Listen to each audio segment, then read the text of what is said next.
ظالم کی نشانیاں کیا کیا ہیں جو ہمیں ملتی ہیں؟ بسم اللہ الرحمن الرحیم. آپ نے بالکل وہی سوال کیا کہ جو روایت میرے ذہن میں اس وقت گونج رہی تھی وہ روایت میں آپ کی خدمت پیش کرتا ہوں. سب سے پہلے ہمارے ناظرین یاد رکھیں لفظ ظلم جب ہم کہتے ہیں تو ظلم چونکہ عربی کی زبان کا لفظ ہے, قرآن مجید میں لفظ آیا ہوا ہے. ظلم کا معنی اردو میں تو بڑا محدود ہے.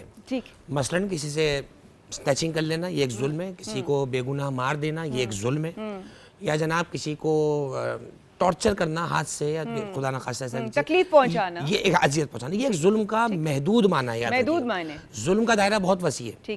ظلم کے کئی سٹیجز ہیں, کئی درجے میں مختصراً یوں بیان کروں. ایک ظلم وہ جو بندے آپس میں کرتے ہیں, ایک ظلم وہ جو بندہ اپنے رب پہ کرتا ہے, اپنے رب کے معاملے میں کرتا ہے. اللہ اپنے رب کے معاملے ابھی بیان کرتا ہوں. ماہ رمضان اللہ نے فرض کیا روزے کے لیے, بالکل, اور جو بندہ صحت سے ہے اور سفر میں نہیں ہے, یہ شرائط ہیں روزے کی, تو وہ روزہ رکھے گا. اگر وہ روزہ نہیں رکھ رہا تو وہ اپنے اللہ کے اس عبادت کے معاملے میں ظلم کر رہا ہے. ظلم کا ایک ترجمہ جو ہے وہ ناانصافی بھی ہے. اللہ کہتے ہیں نا, جیسے مثال کے طور پر مثال دے رہا ہوں صرف اس کو, الیکشنز کے بعد بہت سے لوگ ہمارے ساتھ ظلم ہوا, اب وہ ظلم سے مراد یہ نہیں لے رہے تھے کہ ہمیں نیزہ بھالا مارا گیا, یعنی جو ہمارا حق تھا ہمیں حق نہیں دیا گیا مثلا. اب آپ غور فرمائیے کہ ظلم کی تعریف علماء نے کیا کی ہے.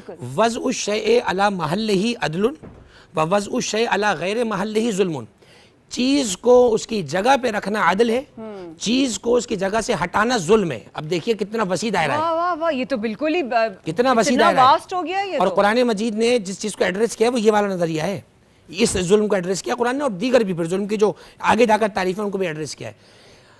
آپ سر پہ پہننے کے لیے کہیں سے جو ہے ٹوپی خریدتے ہیں, ٹھیک, آپ نے مثال کے طور پہ 100 روپے کی لی, ٹھیک, لیکن کم پیسوں کی ہے, لیکن اجازت نہیں ہے کہ آپ اس کو پیروں میں رکھیں, اس کی جگہ سر ہے. آپ نے کسی اچھے برانڈ کا شوز خریدا, اجازت نہیں ہے کہ سر پہ رکھیں, وہ جتنے بھی اچھے برانڈ کا اس کی جگہ پہ رہے. یہ ظلم کی ایک تعریف ہے, یاد رکھیے گا. جس ظلم کا آپ نے پوچھا کہ ظلم کی علامات کیا ہے, عجیب و غریب روایت ہے, پیغمبر نے فرمایا کہ للظالم ثلاث علامات, ظالم کی 3 چیزیں سے آپ پہچان سکتے ہیں. یظلم من دونہ, یہ ظالم کی پہلی علامت یہ ہے اپنے سے کم پہ ظلم کرتا ہے, اپنے سے بڑے پہ کر نہیں سکتا. افسر ہمیشہ اپنے کولیگ پہ, اپنے ماتحت پہ ظلم کرے گا, اپنے باس پہ کر نہیں سکتا. اور پھر اس کے بعد فرمایا ومن فوقہ بالمعصیت, یا اپنے سے اوپر کے ساتھ ظلم کیسے کر سکتا ہے. یعنی مثال کے طور پہ ایک ادارے کا ہیڈ ہے, اس کے ساتھ ظلم کیا ہے کہ آپ اس کی ڈس اوبیڈنسی کریں, اس کی نافرمانی کر رہے ہو, یہ بھی ظلم ہے. اور تیسری کیفیت جو ہے وہ یہ ہے کہ وہ اپنے آپ کو خود ظلم پر راضی کر لے. کہیں ظلم ہو رہا ہے, اس نے نہ کیا ہے نہ یہ اس میں شامل ہے, لیکن اس پر چپ ہو گیا. آج اکثر ہمارے ملک میں جو کیٹیگری ہے نا وہ یہ والی 3rd والی کیٹیگری ہے. ظلم ہو رہا ہے اس پر چپ ہیں, بولتے نہیں ہیں. یاد رکھیے گا اللہ سبحانہ و تعالیٰ نے ظلم پر چپ رہنے والے کو بھی ظالم کنسیڈر کیا ہے.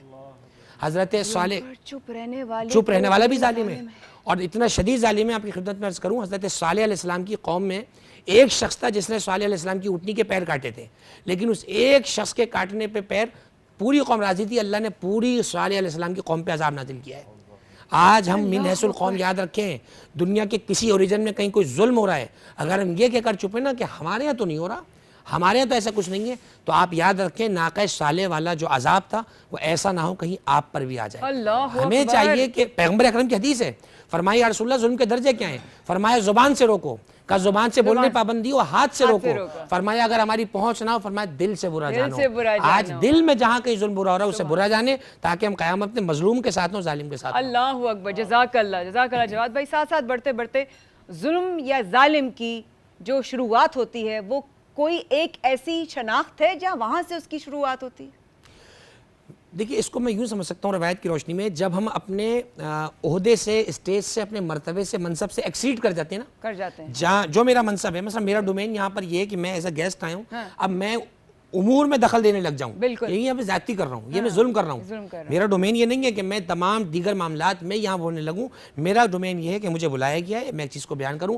اپنے منصب سے ایکسیڈ کرنا, اپنے منصب سے تجاوز کرنا, یہ ظلم کا پہلا زینہ ہے. یہ پہلا زینہ ہے, اس کی انتہا پھر کوئی بھی نہیں ہے. جہاں پر, اور بھی یاد رکھیے گا کہ قرآن مجید میں نا اللہ ظالم کو مہلت دیتا ہے. یہ حدیث میں مولا فرماتے ہیں اگر مسلسل گناہوں کے باوجود تم پر نعمتیں بند نہیں ہو رہی تو اللہ کے بڑے عذاب کے لیے تیار ہو جاؤ. وہ ایسا کھینچے گا کہ پھر موقع نہیں ملنے والا ہے. جواد بھائی ایک اور میری نالج میں اضافہ کرتے ہوئے جائیے گا. سبحان اللہ, ظلم کی اس دنیا پر ابتدا کہاں سے ہوئی؟